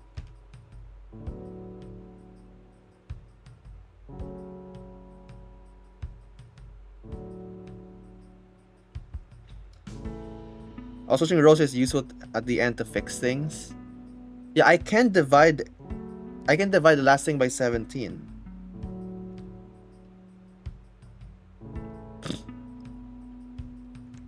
Let's just do negative 1 over 17 R3. Let's just do that. Let's just finish this. At least this becomes 1.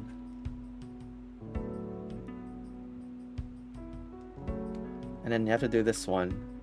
So this becomes, remove that and then divide over 17. Divide by negative 17. So 2 over 17. Negative 1 over 17. This becomes 4 over 17. Alright, now we have to get these two to be 0. We can do R2. We can do this. R2 minus R1, right? So obviously these are the same because R2. Oh, but this becomes -1. And if we do the reverse, like if we do R1 minus R2, something becomes -1. Nah, I think we're fine. I think we're fine. Let's just do it. R2 minus R1. So this becomes -1. This stays the same. You went left down, I'll go right up. Yeah, I'm going right up. I'm going here.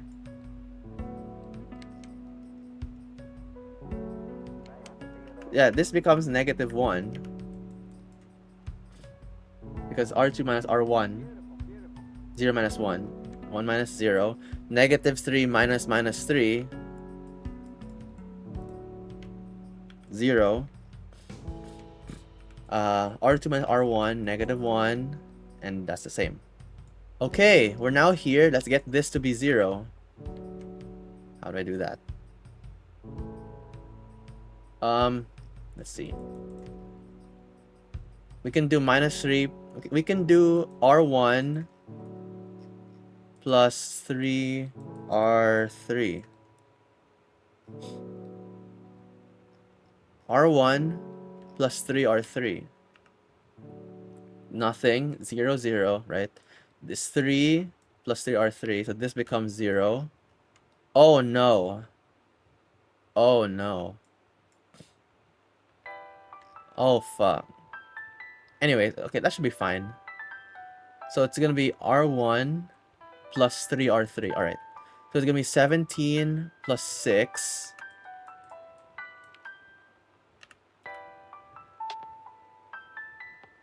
What is 17 plus 6? 23 over 17.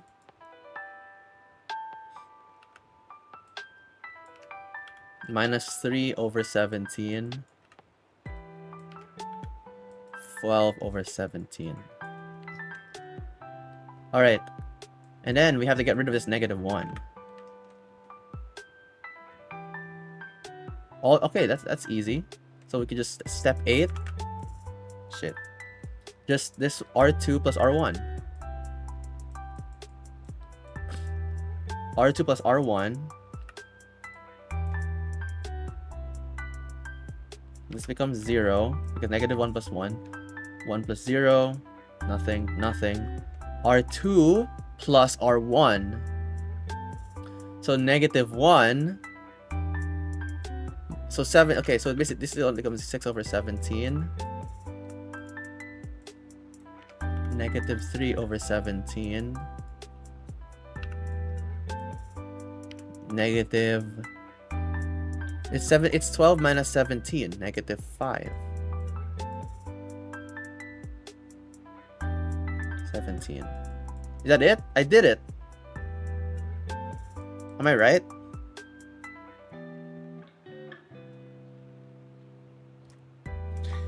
Bro, are you a hummingbird main or a shoebill main? Shoebill, 100%. TGPU reference right there.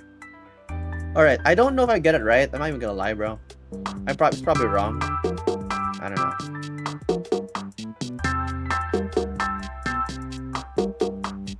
If you're wrong, it's your fault. See? It's not even the same number, bro. Don't even. Are your finals coming up? That's why you're doing a study stream? No. No. Secondary is the best word. Hashtag Lamau.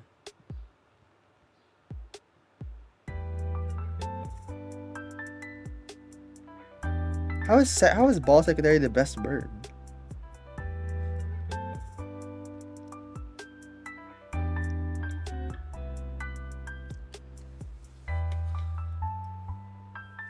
Hey, the method didn't work. Look, every number is different.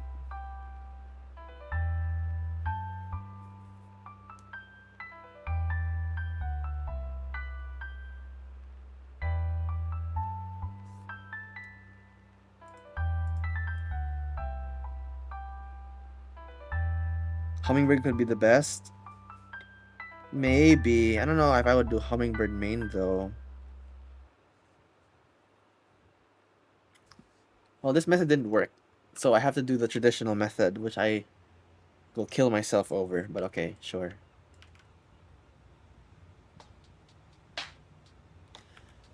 Oh my god, I don't wanna. It's so long.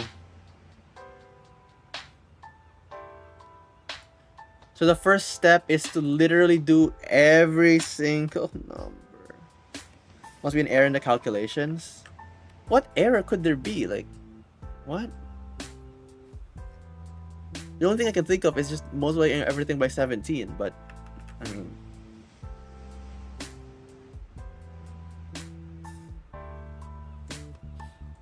Easy way to solve inverse matrix.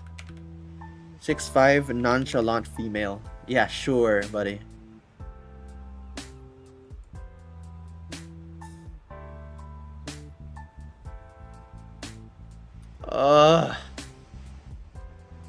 Solve 3 by 3.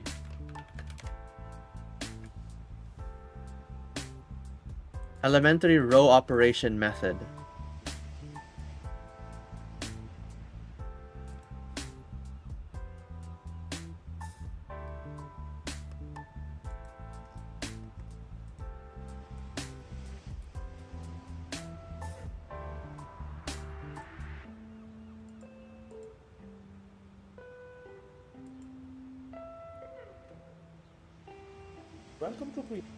Hey Mario! Okay, hold on. I got a video I found from Mr. Mario. I didn't know Mario was bald, but so we're given this 3 by 3 matrix and we want to find the inverse. How do we do that using row operations and an augmented matrix? That's what you're going to learn about in this video. So the first thing you want to do is you're going to want to add on what we call an augmented matrix. And on the right side of this augmented matrix, you're going to want to write the identity matrix. And remember, the identity matrix is a matrix with 1 on this diagonal and zeros everywhere else. This is the one time I'm like, usually, you know, I would advocate for using the real method, like the actual method, you know, because it helps you understand why, and taking shortcuts doesn't really always work. But like, this is the one time, bro. It's so fucking long. I don't even wanna care. I don't even care, bro. Like, anything to make it shorter, please. And then what we're going to do is we're going to do row operations. Now, you can multiply any row by a non-zero constant, and you can add it to any other row, and you can interchange rows. So those are basically the elementary row operations. Now, what we're going to do, and our goal here is to get the actual method used matrix on the left side of this matrix, and what ends up here on the right is going to be our inverse of this original 3 by 3 matrix. How did I get the row operations wrong? Now, I did everything right. The strategy that you want to follow, and you might want to write this down, because sometimes students get confused. Where do I start and where do I go next? So you want to try to get 0 here in the lower left-hand corner first, then 0 here, then here, then here, then here, then here. So I kind of label them 1, 2, 3, 4, 5, 6. It's kind of like a cheat code. And the reason we do that is so that we don't undo the work that we did in previous steps. Okay. A. So you get 0, 0, 0, 0, 0, 0. You know what? Okay, sure.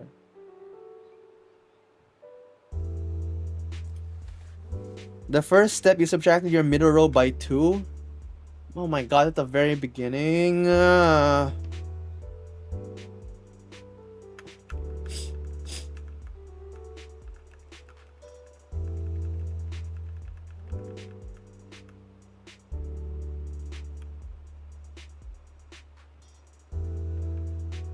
What? Fuck. Oh my god, bro. What is that?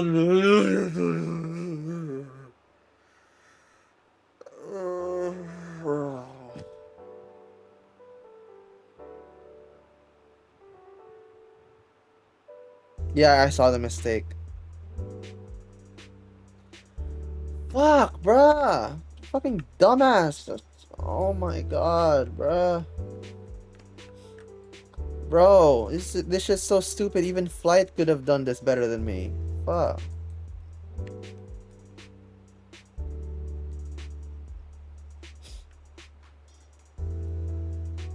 Let me see how this guy did it. So you get 1, 2, 3, 4. Let me try this. Get this dude's method. 1, 2, 3. So 1, 2, 3, 4, 5, 6. All right, bet. I mean, so this one's already 0. So let me move on to this one. 2. 1. 0.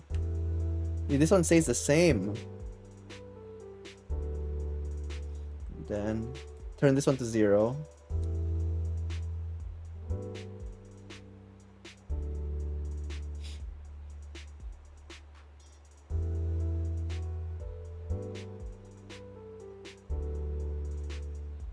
Only have to do all that stuff on their own. Wait, doesn't mean you're a teacher? Hold on, hold the phone.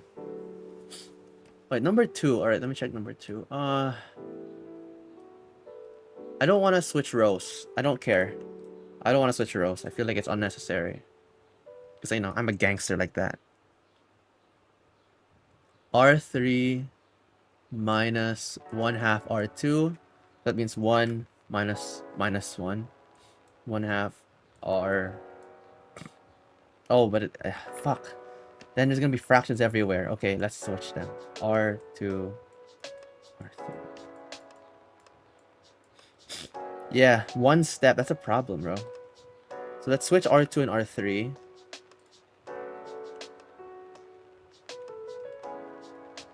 -1, -2. 3, 1.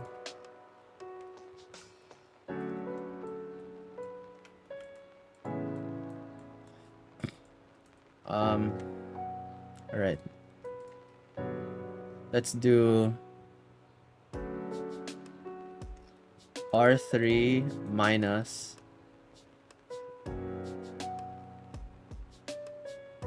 two R2.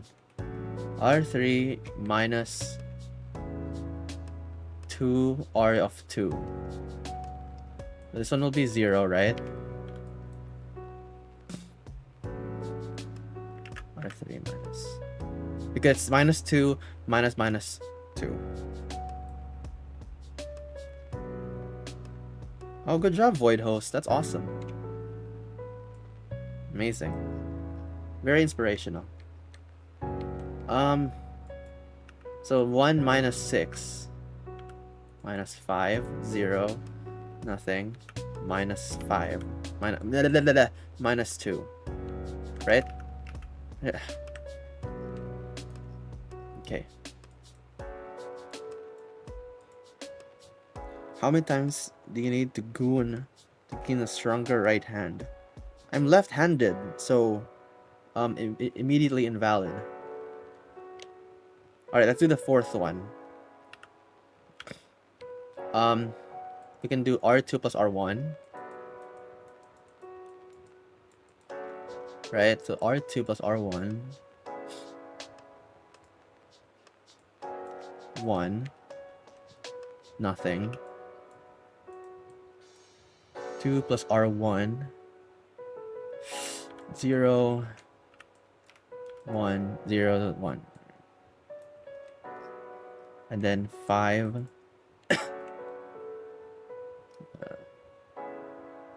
What is this? This is a 5? Oh no. Wait, is that actually a 5? Bro, I can't even remember.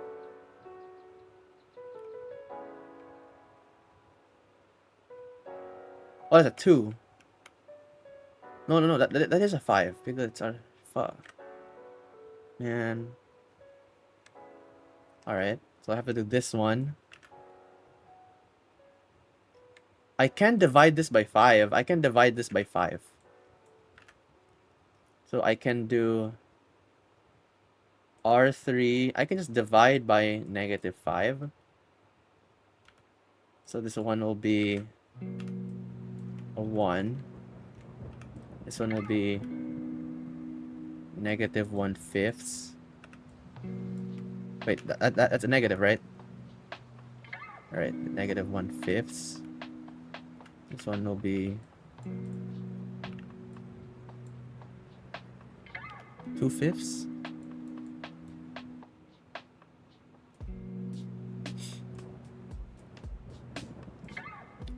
All right, where am I? All right, number 6.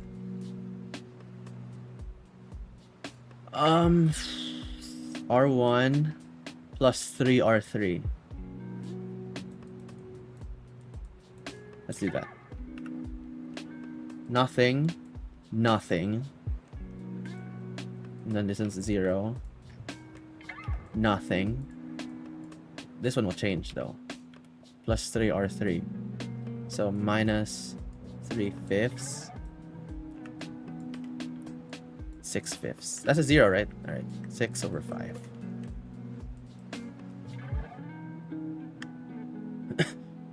Alright. We can change this one, so minus R2. So minus plus nothing minus minus. And then 8.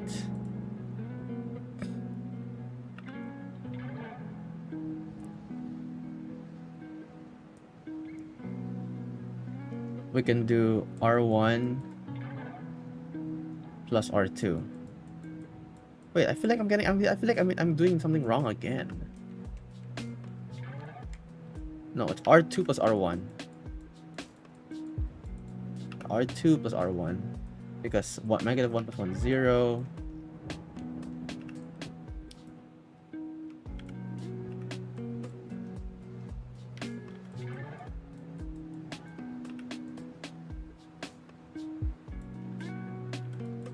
Wait, what? How am I wrong again? Oh my god, bro, what did I do wrong this time? Bruh, I give up. I can't do this. That's quite frustrating. Wrong. Now, I'll give. Like, bro, we're he's going doing to put the the same answer thing. steps I followed. So, the other little strategy that you can do is you might want to take a easy to make little scrap sheet of paper and write down some of the work. So you don't have to do all this in your head. It's easy to make little arithmetic mistakes. And so I'll show you what I mean. So I'm multiplying this whole row by negative 1. By 5? Like, that's -2, 1, 0, 0, -1, 0, right?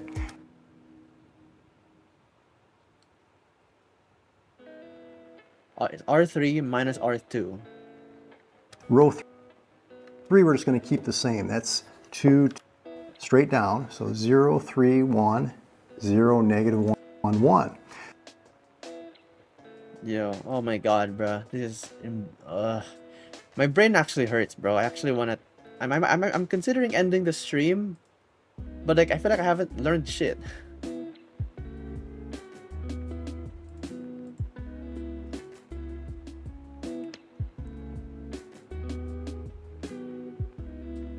Do a 2x2 matrix. Okay, he has a point. If this was the coefficient matrix of a system, the system would look like this. Okay, we can rewrite each equation in slope-intercept form. Okay, they have the same slope. That's bad.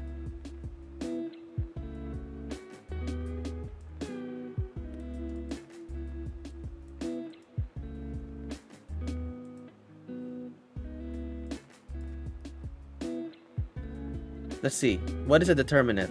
-12 minus... It has 0 or infinite. Does not. Because, look, if the determinant is 0. Oh my god, bro. The image of the unit square. Let's see. 5, 10... and 1, 2. So 5, 10, and 1, 2. This one, yes. Wait, no. Because look, the determinant is also 0. Wait, what? 5, 10, and 1, 2. Oh, because remember the slope is the same. 1 times 2 is 2. 5 times 2 is 10. Oh.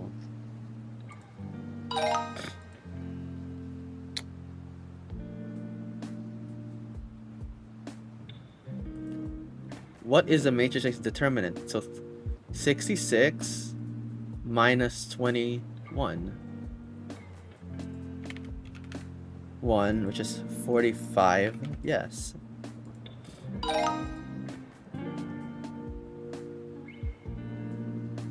See, look, they have the same slope. So it's, yeah. 10 minus 10. Yeah, look, 10. Look, they have the same slope. So, yeah.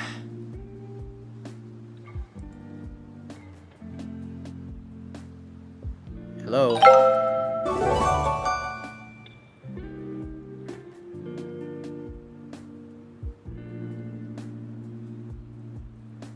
I'm probably writing something wrong with the matrix. Finding inverses of 2 by 2. Okay, I can do this. All right. Fine. Let's just do something a little easier. Just to get these Khan Academy points off. All right. How do I do a 2 by 2 matrix? Wait, you know, let me try the other method that you said. Minus 8, 7. Let's do this. Let's do this. I want to see if it works like this.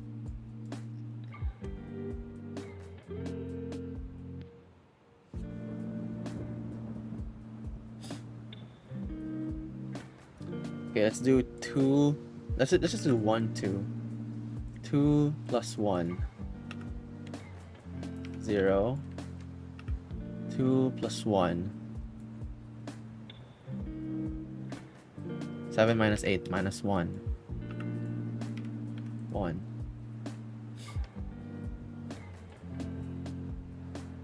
And then we can do minus 2. Becomes 1, 1, minus 1, minus 1.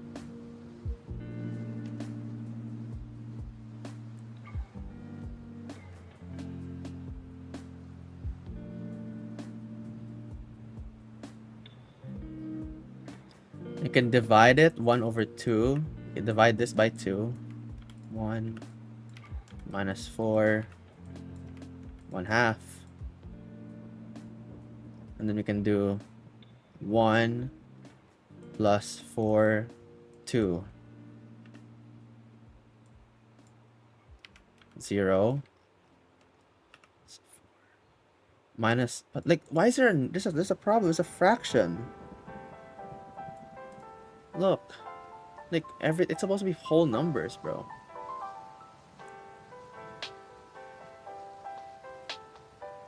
One plus, so it's 1/2 minus 4. 1/2 minus 8 over 4, 8 over 2.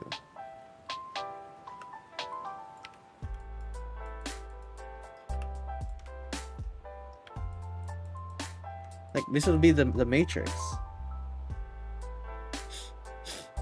Alright, this is my matrix using this method, okay? The other method is to do this.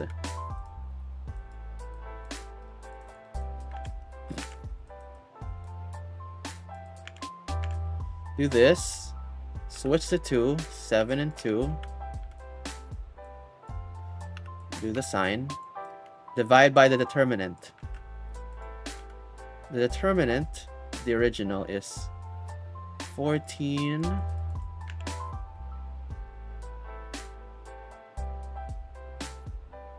minus 16.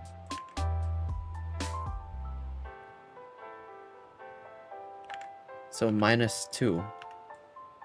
Minus 2. Okay, so this is negative 7 over 2. It's 2. Negative 1. Negative 1. Negative 4. Oh shit, it worked! Yo, it's the same number. Yes, I got it right. Oh my god. I actually got it right. Look, they're the same value. Holy shit. I don't know which one is faster though. I don't know. I think this one is faster, but this one feels more satisfying. Negative 7 over 2. Minus 4. Minus 1. Minus 1. Oh my god, y'all, it does work. Hallelujah, hallelujah. Alright.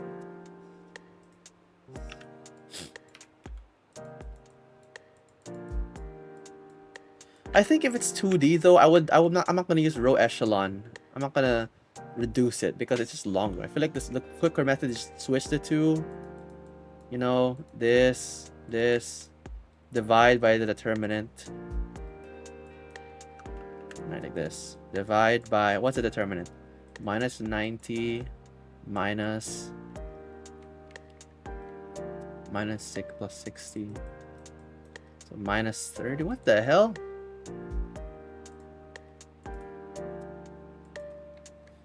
Divide by minus 30. So minus 9 over 30. Minus 1/3. 6 over 30. So 1/5. And 1/3.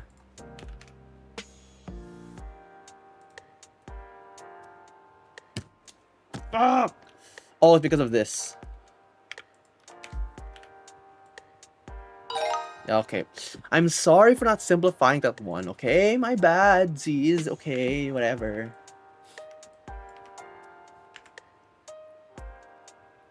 Nine.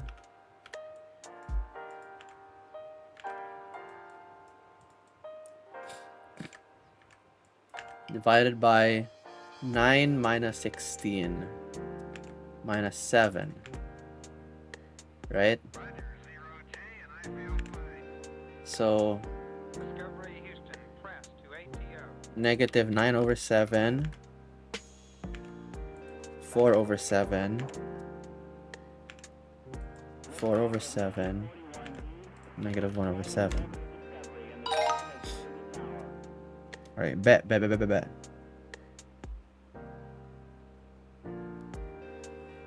7 0 minus 3 minus 7 0 6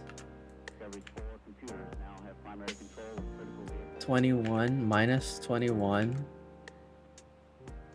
plus 6. What is that? Negative 15.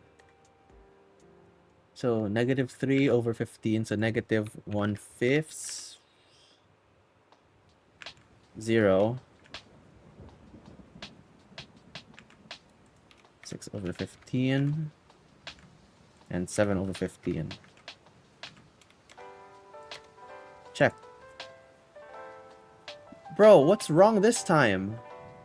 What? What?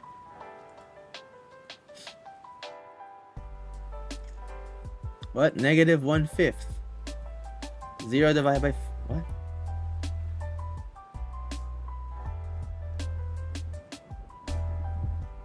Seven over 15. What's wrong? Minus 6 over 15. What? The determinant? Oh no.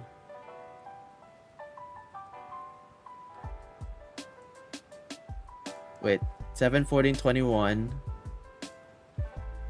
Oh my god, because it's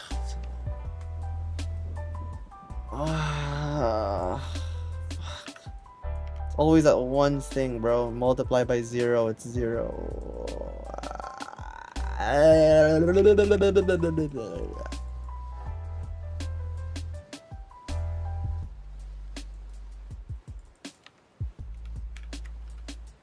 Fuck.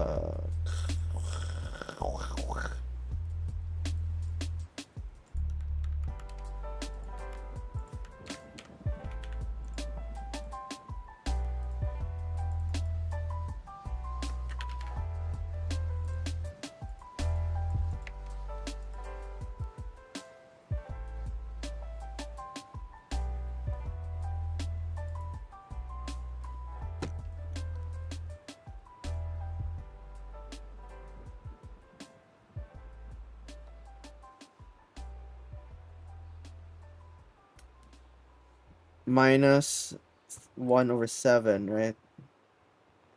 Fuck. fuck? It's 3/7. Oh, it's wrong again. Bro, what the fuck is the answer?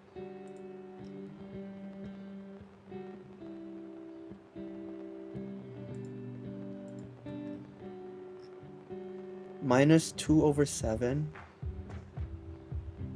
What? You can divide 6 and 21?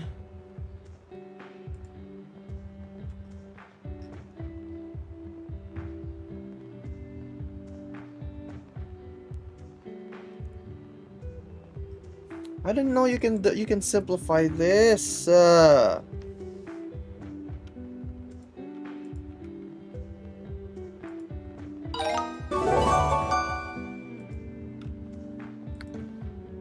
Fuck me, bro. Oh my god. Oh, we're doing 3 now. Oh my god.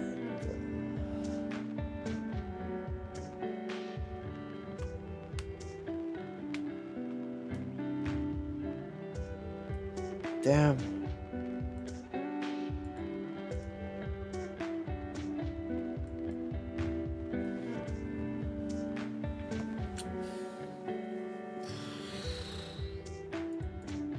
Please, bro, we're so close to finishing linear algebra, bro. Get me out of linear algebra, please. Actually, we are close to finishing it. We are pretty close. Like, inverse is like the last thing I need to solve. Like, all of this other stuff, like, I don't have to know. Like, Kramer's rule, maybe this one I'll learn. I think tomorrow could be the very last linear algebra stream. Linear algebra 2 is like 20 times first. We're not there yet. My goal is to literally just finish this course, this Khan Academy stuff. I don't feel like finishing everything. I don't really give a shit. Like, imaginary numbers, bro. Really? Really, bro? Set theory. I did learn set theory. A bit. I learned a bit. Permutations, bro. This shit is just... Bro, all you have to do is just... like, memorize a formula, bro. I'm seeing the light at the end of the tunnel. We're not gonna become like a master in linear algebra. It's like the most random thing to be super good at. Alright, whatever. I'm gonna end the stream, bro. My head hurts. Whoa, freaky. Permutation get way harder. Oh, fuck, man. Right, tomorrow, my goal for tomorrow is to finish the Khan Academy linear algebra and then maybe learn Kramer's rule because it's like kind of an extra there, but yeah. Like eigenvectors and values, we're not going to learn that. We're not learning that yet. Until Kramer's rule. I think Kramer's rule is going to be the last one after learning Khan Academy, but like that's it. Imaginary are really fun. Really?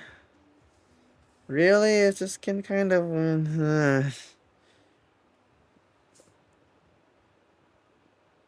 Oh well. Oh well. Thank you for watching the stream. We'll be back tomorrow and